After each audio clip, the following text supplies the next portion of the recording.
السلام علیکم ناظرین، میں ہوں آپ کا عثمان شاہ۔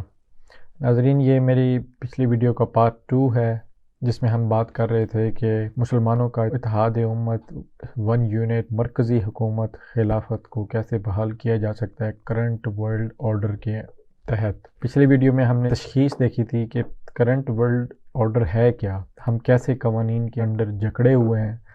اگر ہم اتحاد قائم کرنے میں، شرعی نظام نافذ کرنے میں جتنے سچے ہیں، جتنے بھی مخلص ہیں، تب بھی ہمارے اوپر کون سی قیود یا قید ہیں جن سے ہم ٹکرا نہیں سکتے، وہ ہم نے تشخیص کی پچھلی ویڈیو کے اندر۔ اس میں ہم نے یہ انالیسز کیا کہ ہمارے پاس بظاہر کوئی چوائس نہیں ہے جس میں ہم تلوار کا استعمال کریں یا جنگ کا استعمال کریں وداؤٹ پولیٹیکل سولوشن۔ صرف یعنی کہ جو تلوار کا ہے نا، جو مسلح جد و جہد ہے، اس میں ہمارے پاس کوئی آپشن نہیں ہے پوری دنیا کے کرنٹ ورلڈ آرڈر کے اندر۔ اور اب تو جہاد بھی وہی ہے جو اسٹیٹ کا جو نافذ کردہ جہاد ہوگا یا اسٹیٹ کا جو ڈکلیئرڈ جہاد ہوگا۔ تو لہٰذا پھر ہمارے پاس آپشنز کیا ہیں؟ جتنے لوگ سچے دل سے مخلص ہو کر اسلام کی، مسلمانوں کی حاکمیت کے لیے کام کر رہے ہیں، تو ان کے پاس کیا آپشنز ہیں؟ پہلے تو میں ان تمام پولیٹیکل پارٹیز کو سلیوٹ کرتا ہوں جو اپنے اپنے ملکوں میں، تمام اسلامی ملکوں میں سسٹم کا حصہ بننے کی کوشش کر رہے ہیں یا بنے ہوئے ہیں آلریڈی۔ یہ جد و جہد بڑی اہم ہے کہ آپ سسٹم میں شامل ہوں، سسٹم کے سٹیک ہولڈرز ہوں، جون سا بھی نظام وہاں پہ ہے، بادشاہت ہے، بے شک وہاں پہ ڈکٹیٹرشپ ہے یا وہاں پہ جمہوریت ہے، صدارتی نظام ہے، وٹ ایور، اگر آپ سسٹم کا حصہ ہیں تو آپ بالکل صحیح کر رہے ہیں جو اس وقت کی ریکوائرمنٹ ہے۔ اب ہم دیکھتے ہیں کہ اتحاد امت کے لیے ہم ان پابندیوں کے باوجود ہم مزید کیا کر سکتے ہیں۔ ناظرین، ہم انسانی غلامی کے بدترین دور سے گزر رہے ہیں۔ یہ ہمارے لیے انفارچونیٹ ہے یا فارچونیٹ ہے، یہ اللہ کو بہتر پتہ ہے، مگر بظاہر یہ بتایا گیا، دنیا میں یہ نعرہ بلند کیا گیا انسانیت کے نام پر کہ تمام انسانوں کو ایک فری ول دی جا رہی ہے، ایک آزادی دی جا رہی ہے، کیونکہ مذاہب نے ان کو قید کر رکھا تھا، تو انسانیت نام کا ایک مذہب وجود میں آیا، اور اس مذہب نے جو پھر ایسی غلامی کے قوانین بنائے کہ ہم بدترین غلامی کے دور میں ہیں اس ٹائم۔ بظاہر ہم آزاد ہیں پر ہم کچھ نہیں کر سکتے، ہم صحیح بھی ہیں تو ہم کچھ نہیں کر سکتے۔ تو یہ بدترین غلامی کا دور ہے انسانی تاریخ کی۔ اب اس بدترین غلامی کے دور میں تو ایک صورت یہ ہے کہ ہم بالکل مایوس ہو کر بیٹھ جائیں، جیسے بہت سارے لوگ ہیں، اور پتہ نہیں کسی مسیحا کا انتظار کریں۔ امام مہدی علیہ السلام کے حوالہ سے بہت لوگ ویڈیوز بھی بناتے ہیں، اینڈ آف ٹائمز کے حوالوں سے، ایسکیتھولوجی آف اسلام پر بہت لوگ کام کر رہے ہیں، اور بس بتا رہے ہیں کہ آپ بس انتظار کریں۔ ٹھیک ہے، انتظار کریں۔ وہ احمد فراز کا شعر تھا نا کہ شکوہ ظلمت شب سے تو کہیں بہتر تھا، اپنے حصے کی کوئی شمع جلاتے جاتے۔ تو جو لوگ پریکٹیکلی کچھ بھی کام کر رہے ہیں، وہ آپ کا اللہ تعالیٰ کی بارگاہ میں لکھا جا رہا ہے۔ آپ مایوسی نہیں ہوئے، آپ جد و جہد جاری رکھے ہوئے ہیں، میں ان سب کو سلوٹ کرتا ہوں۔ اب ناظرین، میں اپنا نقطہ پیش کرتا ہوں آپ سب کے سامنے، آپ دیکھیں کہ وہ اس میں کتنا ایک دم ہے اور کتنی ایک اس میں پریکٹیکلٹی موجود ہے۔ صاف ظاہر ہے جب ہم اگر کسی کام کو امپلیمنٹ کرتے ہیں تو اس وقت بہت ساری چیزیں اور نکلتی ہیں۔ اس سے پہلے تھیری ہے، تھیری کے وقت آپ کچھ چیزیں غلط بھی کہہ سکتے ہیں، انڈر اسٹیمیٹ بھی کر سکتے ہیں کہ کیا مشکلات ہو سکتی ہیں۔ فی الحال اس کو تھیری کے طور پہ دیکھیں، امپلیمنٹیشن میں مشکلات بھی ہو سکتی ہیں، مگر وے آؤٹ ہے، مگر حل ہے۔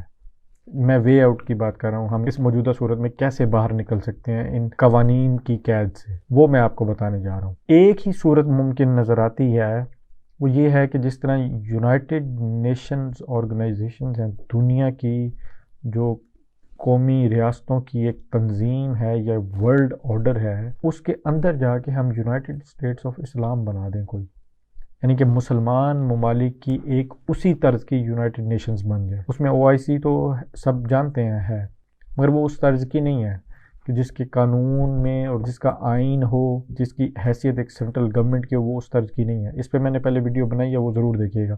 اب میں اور نقطہ کی طرف بات کر رہا ہوں اسی سینیریو کے اندر، یہ ہے کہ ہم یونائٹڈ اسٹیٹس آف اسلام بنا لیں، کوئی اسلامی ملکوں کی ایک یونائٹڈ نیشنز بن جائے علیحدہ سے۔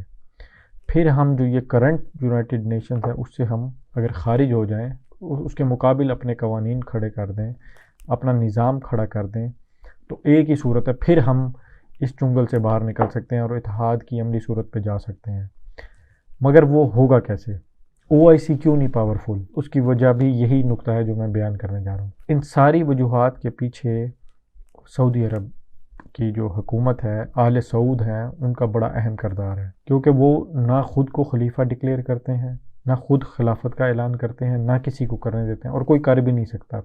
وہی کر سکتا ہے جس کے پاس حرمین شریفین کا کنٹرول ہوگا، تو اسی کے دعوے میں پاور ہوگی، اور کوئی کر نہیں سکتا۔ وہ خود کریں گے نہیں اعلان، کیونکہ خلافت بھی ایک ایسی ڈاکٹرائن ہے جس کے اندر ہماری یونٹی اور یونائٹڈ نیشنز بن سکتی ہے، تو وہ سعودیہ کرے گا نہیں۔ او آئی سی کو پاورفل بنانے کے لیے یا ایسی ایک یونائٹڈ نیشنز بنانے کے لیے ہمیں کرنا کیا چاہیے؟ تمام اسلامی ممالک جو ہمارے شاعر اسلام ہیں، خصوصاً حرمین شریفین جو ہیں، ہمارے خانہ کعبہ اور مسجد نبی، روضہ رسول صلی اللہ علیہ وآلہ وسلم، ان کے متعلق ہم ایک قانون سازی کریں۔ تمام 57 اسلامی ملک وہ یہ بیٹھ کے کہیں کہ حرمین شریفین کے متعلق جتنے بھی فیصلے ہوں گے وہ پورے کے پورے 57 ممالک کی ول سے ہوں گے۔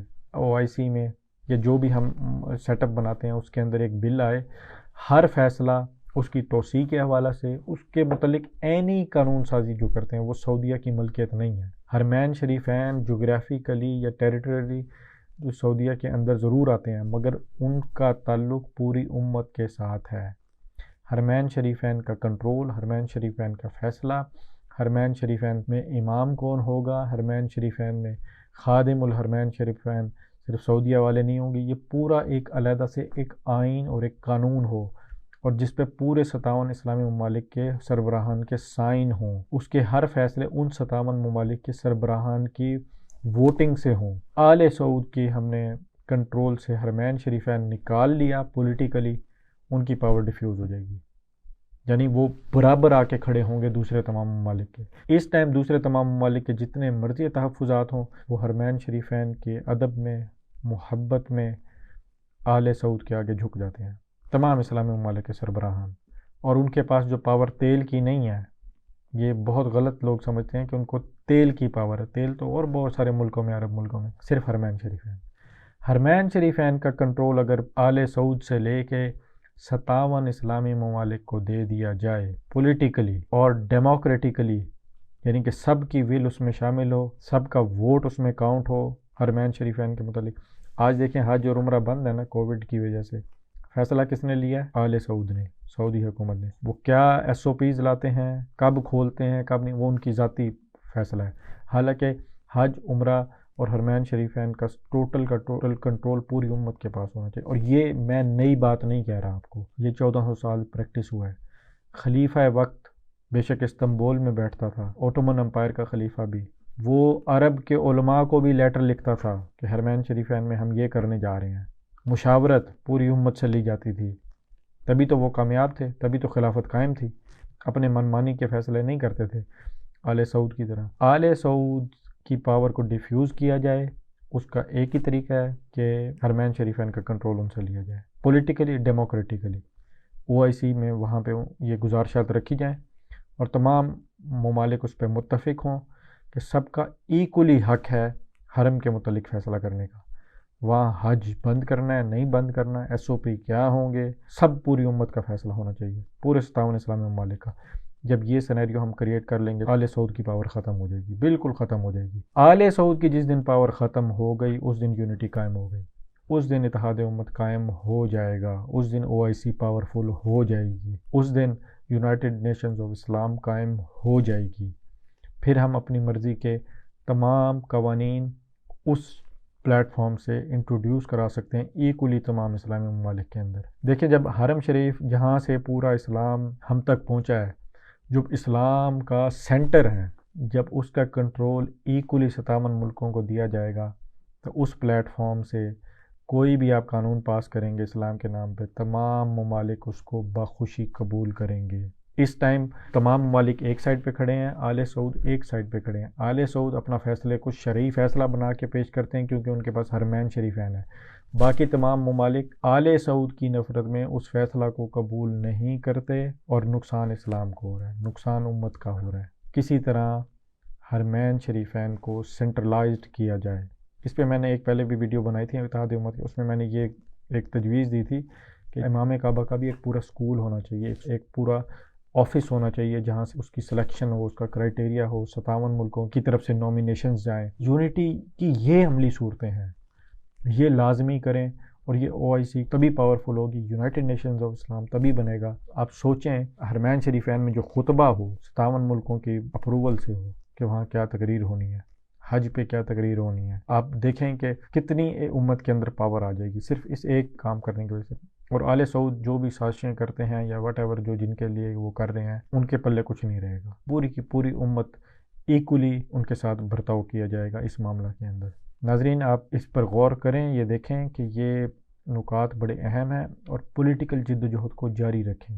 میں نے جیسے پہلے بتایا کہ ہم مایوس نہیں ہو سکتے، مایوس ہو کر بیٹھ نہیں سکتے، ہمیں اپنی ذمہ داری نبھانی ہے۔ ہو سکتا ہے ہماری زندگیوں میں یہ تبدیلی نہ آئے، آگے 100 سال بھی نہ آئے، پر ہم اپنی رائٹ ڈائریکشن میں اپنی خلوص نیت کے ساتھ کوششیں ضرور جاری رکھیں، اور اپنے اپنے ملکوں میں پولیٹیکل جد و جہد کا ضرور حصہ بنیں۔ میں نے پہلے پاکستان کے حوالے سے ویڈیوز بنائی ہوئی ہیں، اور بھی میرے پاس بہت زیادہ ایسے نکات ہیں کہ پاکستان میں ہم اسلامک ریٹ مزید امپلیمنٹیشن کے معنوں میں کرنٹ آئین کے انڈر کیسے نافذ کر سکتے ہیں، بحال کر سکتے ہیں اسلامک ریٹ، قانون میں کیسے، پالیسی میکنگ میں کیسے اسلام کو ہم داخل کر سکتے ہیں۔ مزید انشاءاللہ میں ویڈیوز بناؤں گا، آپ دیکھتے رہیے۔ جزاک اللہ۔